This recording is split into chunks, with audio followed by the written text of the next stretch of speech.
This abortion debate is not just political, but it's personal for a lot of people, too. And for Michigan's Democratic Senator Gary Peters, it's both.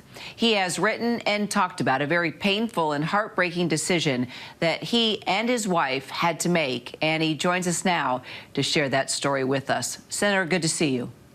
Good to see you, Karen. Good to be with you.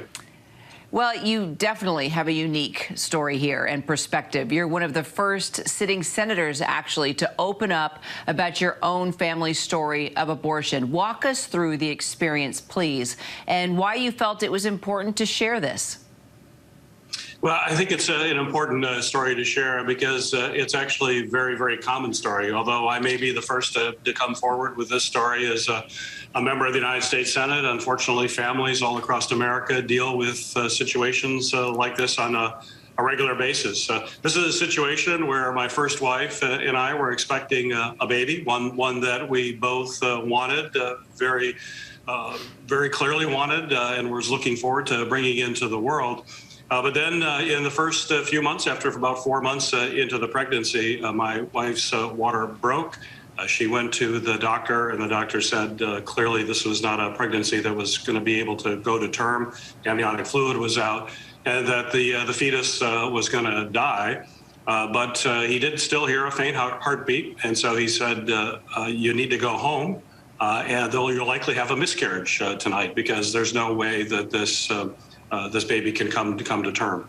So you can imagine the emotional anguish right with that thought with my wife, is that she had to go home knowing that we were going to lose a baby that we wanted, and she was going to suffer a miscarriage at some point in the next few hours. So it was a horrible night to go through. The next morning, it's still, there was not a miscarriage. She went back to the doctor. Once again, he examined her and said, it'll likely happen again in the next 24 hours. Go home again. The anguish continued to build in a horrible situation. Finally, into the third day, still no miscarriage. He examined her and he said, you know, the problem, I need to do a procedure because I'm worried about your health and this going septic. So I'm going to go to the hospital board to see if I can do this procedure, even though there's a faint heartbeat, because there's no way this baby can go to term. And so he did that. I will never forget the recording on the machine. He said, unfortunately, I cannot do this procedure. This is about politics. This is not about medical care. This is not about what we should be doing to protect your health and potentially your life. And he urged us to immediately find another physician in another hospital that could perform that procedure. Because we had a friend at another hospital who was an administrator, thank God, we got into the chief of obstetrics at that hospital. And he examined her and he said, I need to do this procedure right now. You're about to go septic. At a minimum, you could lose your uterus. And if we don't do it quickly, you could lose your life.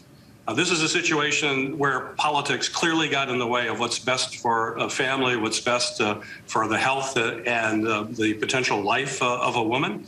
And it is unfortunately a story of when you think about making sure that people can have safe what was an abortion, because the baby's heart was still beating even though it had no chance of coming to term. That's why laws put in place to restrict these kinds of procedures impact people all across this country, families all across the country. And when I went public with this story earlier, the outpouring of response that I got from women and fathers across the country who went through the same kinds of experiences and said, we've got to make sure we keep politics out of these painful, heartbreaking decisions that families need to make with their doctors.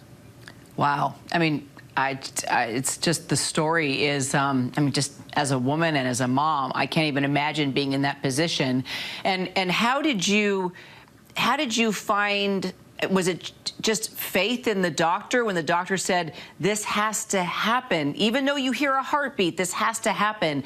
How did you know you were doing the right thing? Because you're hearing a heartbeat, right? And you're thinking, okay, the baby's going to be all right. So how did you process the doctor was saying, no, even though you do hear a heartbeat, this is, you've got to do this? Well, I mean, he talked about the fact that her water broke. That means the amniotic fluid was gone there was no protection for the fetus that is in a in a protected environment. That environment was now compromised. I mean, and he gave us some pretty horrific things. He goes, even though there's this slight heartbeat, he goes, you could see the limbs of a fetus being ripped off because there's no protection in the uterus anymore. So it's a pretty horrible thing that can happen. And certainly when we went to the other physician, after he sent us to another physician, he not only concurred, he said this is an emergency situation that we have to take care of now for your health, and if we were delayed any longer, it could have impacted her life. Wow. What a story. All right, so then let's bring it to Roe versus Wade. Senator, if it's overturned, Michigan could be one of 26 states where access to abortion would be heavily restricted. So where do the people of Michigan stand in all of this, and how do you feel about this? Well, we have to look at the Michigan law. Actually, the Michigan law that would control, that's on the books right now, was written back in the 1930s. And it outlaws abortion just across the board. No abortions whatsoever, no exceptions for rape, no exceptions for incest. It's just a blanket prohibition. And so if Roe versus Wade is overturned, that law will then come back into effect. Our Republican legislature will not likely tweak with that. And just think of what that means. This is a law from the 30s that just flat out prohibition, which means for example, if a 17-year-old girl in Michigan is raped, she will have no options whatsoever under this law. It is simply unconscionable, and I can assure you that an incredibly large majority of people in the state of Michigan believe that kind of outcome is unconscionable, and certainly are why they are so concerned about the ending of Roe versus Wade, if that indeed occurs this summer. Well, as you know, a lot of Democrats are pretty angry, saying that a Supreme Court decision to strike down Roe versus Wade is an infringement on the overall rights of American people. President Biden also weighing in. Let's take a listen. My guess is the guy's on the Supreme Court now. What happens if you have a state changes the law saying that children who are LGBTQ can't be in classrooms with other children? Is that legit under the way the decision is written? What are the next things that are going to be attacked? Because this MAGA crowd is really the most extreme political organization that's existed in American history, in recent American history. How do you look forward, Senator? In your opinion, what else is at stake here? Well, I think a lot potentially could be at stake. I mean, what you're looking at with overturning Roe versus Wade, this is legal precedent that has been in place for 50 years. 50 years, this was the law of the land. This confirmed a right for Americans to have reproductive freedom. This is a right.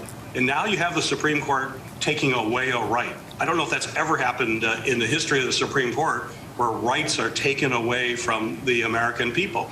And if the Supreme Court, this new court that's been put in place by very right-wing justices who believe that they can overturn 50 years of precedents that protects a fundamental right for individuals to have reproductive freedom, I would think we should expect a whole lot of other decisions that people are not going to be happy with. You know, Dems didn't really appear to turn out in droves in Ohio for voting after the leaked SCOTUS decision. So do you think this issue is enough to even motivate your base to turn out? No, there's no question that people will be motivated to turn out. Choice is always an important issue, every election. But I will say folks who are pro-choice and believe in reproductive freedoms and rights have always thought that although it's important in an election, ultimately Roe versus Wade really protected that fundamental right.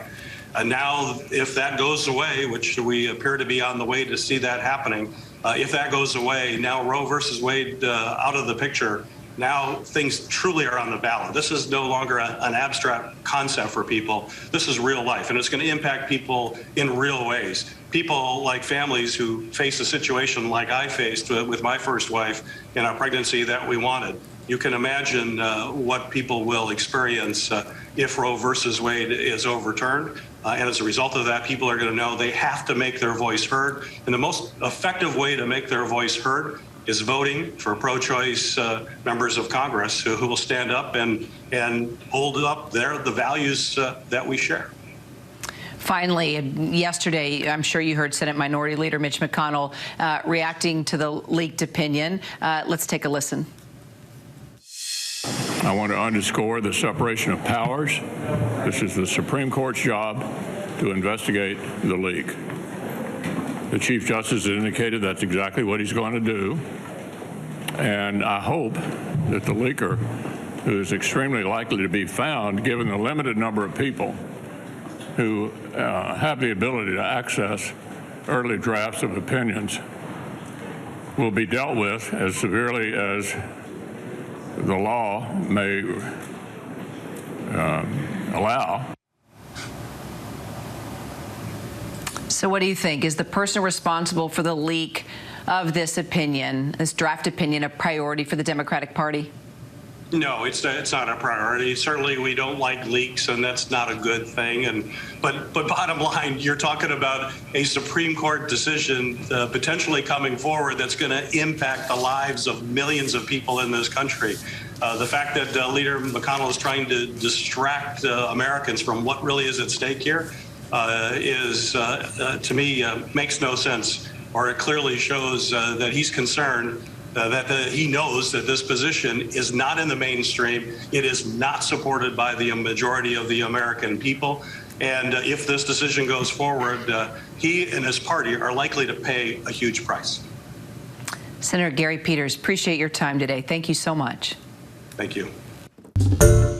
Hi, everyone. George Stephanopoulos here. Thanks for checking out the ABC News YouTube channel. If you'd like to get more videos, show highlights, and watch live event coverage, click on the right over here to subscribe to our channel. And don't forget to download the ABC News app for breaking news alerts. Thanks for watching.